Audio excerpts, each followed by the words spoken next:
Hi guys, my name is Anshu Dubey. I have given 2 attempts at UPSC और दोनों ही attempt में मैंने प्रीलिम्स क्वालिफाई किया है और दोनों ही अटेम्प्ट में मेरा मेंस बहुत ही कम मार्जिन से रुका था। प्रीलिम्स 2024 में मात्र 3 दिन बचे हुए हैं और मैं आज ये वीडियो इसलिए बना रहा हूँ ताकि मैं अपने 2 अटेम्प्ट्स का एक्सपीरियंस जो मैंने दोनों ही अटेम्प्ट में प्रीलिम्स क्वालिफाई किया है वो आप लोग से शेयर कर सकूँ और आप लोगों को टिप्स दे सकूँ जिससे आपका एग्जाम क्वालिफाई करना बहुत ही आसान हो जाएगा। और वीडियो शुरू करने से पहले मैं आप लोग को ये बता दूं कि मैं इस बार का जो यूपीएससी प्रीलिम्स है वो स्किप कर रहा हूँ, नहीं दे रहा हूँ due to some personal reasons, लेकिन अगली बार से फुल फ्लेज मैं हर अटेम्प्ट अपना दूंगा। तो 16 जून को यूपीएससी प्रीलिम्स का पेपर है। तो सबसे पहले मैं आप लोग को ये चीज बता दे रहा हूँ कि 2-3 चीजें मस्ट आप कैरी करना। सबसे पहले एक ब्लैक बॉल पॉइंट पेन बहुत इंपॉर्टेंट है। दूसरी चीज पानी की बोतल, हाँ ये ध्यान रखना कि पानी की बोतल एकदम ट्रांसपेरेंट होनी चाहिए। आप पेंसिल भी कैरी कर सकते हो पेपर में मार्क करने के लिए, ब्लैक पेन से मार्क कर सकते हो, कोई इशू नहीं है, ठीक है। उसके बाद आप एक घड़ी कैरी करना।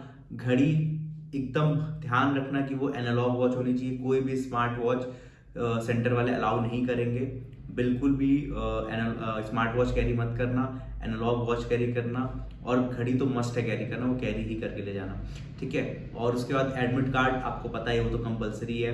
एडमिट कार्ड में एक चीज़ ध्यान रखना कि अगर आपकी फोटोज क्लियर नहीं है, जो आप मतलब एडमिट कार्ड पर की फोटो आई है वो क्लियर नहीं है, तो उसके साथ आप 2 फोटो एक्स्ट्रा लेके जाना दोनों सेशन के लिए, ठीक है। तो ये चीज़ें ध्यान रखना कैरी करने के लिए। उसके बाद एग्ज़ाम का जो पेपर होता है, जैसे मान लो अगर 9:30 पे एग्ज़ाम है तो आपको एग्ज़ाम का पेपर 3-4 मिनट पहले मिलेगा। 9:26, 9:25, 9:27 इसी के आसपास आपको पेपर मिलेगा। तो वो चीज़ का ध्यान रखना कि जो 3-4 मिनट मिलेंगे उसमें का पेपर आप गो थ्रू कर लेना। उसके बाद पेपर सॉल्व कैसे करना है, ठीक है, उसके बहुत सारे तरीके होते हैं। मैंने अभी पिछले साल प्रीलिम्स मेंटोरशिप अपनी ग्रुप बनाया था, उसमें मैंने डिटेल में सबको समझाया है। 3-4 आइट्रेशन में पेपर सॉल्व करना है, ठीक है। वो तो मैं डिटेल में डिस्कस नहीं कर सकता क्योंकि वो अगर डिस्कस करूँगा तो बहुत टाइम लगेगा।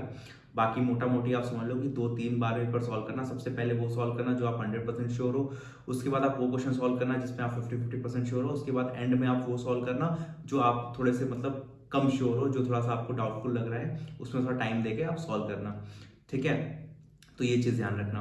और दूसरी चीज़ ये ध्यान रखना प्रीलिम्स के पेपर में कि आप एक मिनिमम नंबर ऑफ क्वेश्चन एकदम दिमाग में रख के जाना कि मुझे इतना अटेम्प्ट करना है। देखो मिनिमम नंबर ऑफ क्वेश्चन मत रखना, रेंज एक रख लेना कि जैसे मान लो बहुत लोग की रेंज होती है 80 टू 90 के बीच में, 85 टू 90 के बीच में, 85 टू 95 के बीच में। तो ये एक रेंज आप अपने मन में डिसाइड कर लेना जिससे आपके मार्क्स मॉक्स में मैक्सिमाइज हो रहे थे, ठीक है। बहुत लोगों के मार्क्स जो मैक्सिमाइज हो रहे थे वो 80 क्वेश्चन अटेम्प्ट करने पे हो जाते हैं, बहुत लोग के मार्क्स मैक्सिमाइज 100 क्वेश्चन अटेम्प्ट करने पे होते हैं, सबका अलग अलग होता है। तो अपने हिसाब से वो चीज़ सेट कर लेना और उतने क्वेश्चन अटेम्प्ट करके आना बिना डरे, ठीक है। और सबसे जो मेन चीज़ है जो मतलब मैं अपने मेंटोरशिप ग्रुप में ही फोकस करता हूँ वो ये है कि आपको मेंटली बहुत स्ट्रांग रहना है, आपको डरना नहीं है। अगर आप डर गए तो आपका प्रीलिम्स कभी नहीं होगा, क्योंकि इस समय जो प्रीलिम्स का पेपर बन रहा है वो बहुत ही अनप्रेडिक्टेबल बन रहा है, ठीक है।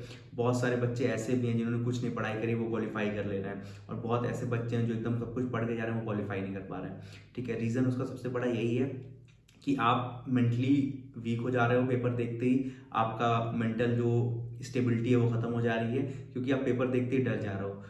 तो एक चीज़ आप हमेशा ध्यान रखना कि पेपर में आपको एकदम फुल कॉन्फिडेंस के साथ जाना है। कोई भी पेपर आए, कैसा भी पेपर, आपको डरना नहीं है, क्योंकि वो पेपर अगर टफ है तो सबके लिए है, ना कि केवल मेरे लिए है।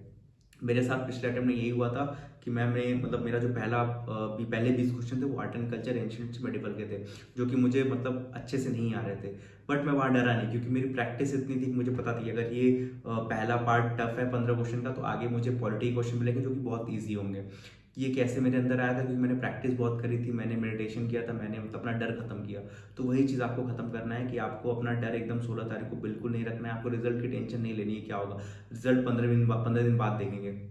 अभी जो अपना काम है 2 घंटे प्रीलिम्स का पेपर अटेम्प्ट करना, GS1 का 2 घंटे CSAT का, ठीक है।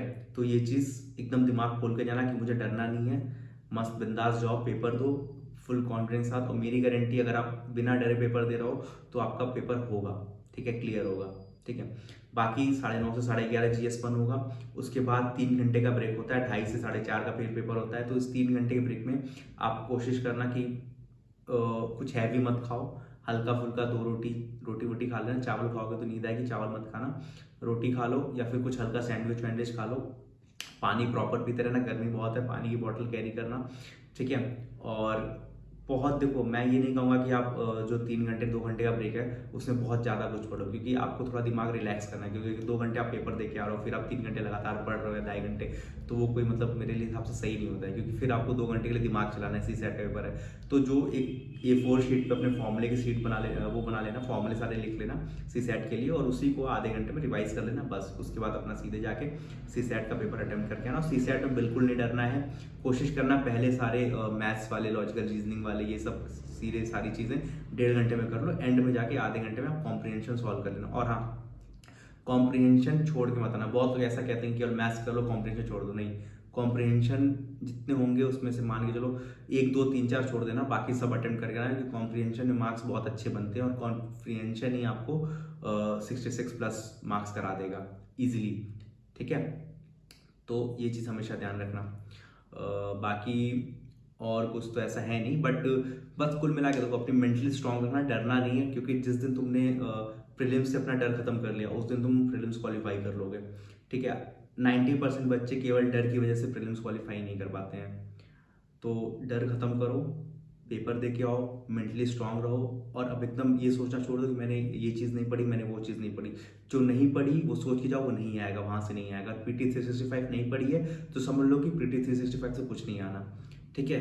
जो तुमने पढ़ा है समझ लो वहीं से आ रहा है। एकदम हिम्मत करके जाओ, फुल कॉन्फिडेंस के साथ जाओ, और ट्रस्ट मी, अगर आप बिना डरे जाओगे तो आपका एग्जाम बहुत अच्छा होगा। आपने पिछले अटेम्प्ट से कंपेयर भी कर लेना कि आप बिना डरे जा रहे हो तो कैसा एग्जाम हो रहा है। एक चीज़ और ध्यान रखना, आप 9 बजे बैठ जाओगे अपने एग्जाम सेंटर पे, अपनी एग्जाम सीट पे, और आपको पेपर 9:25 पे मिलेगा। तो जो 20-25 मिनट का गैप है उसमें कोशिश करना आंख बंद करके थोड़ा सा मेडिटेट कर लेना, जिससे आपका डर और खत्म हो जाएगा और आपका पेपर अच्छा हो जाएगा, ठीक है।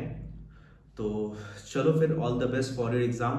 और हाँ, इस बार मैं एग्ज़ाम नहीं दे रहा हूँ, तो मुझे पता है कमेंट्स में रिजल्ट्स के बाद आएंगे कि सर आपका रिजल्ट क्या हो, तो मैं पहले ही बता दे रहा हूँ, मैं प्रीलिम्स नहीं दे रहा हूँ due to some personal reasons, but ठीक है।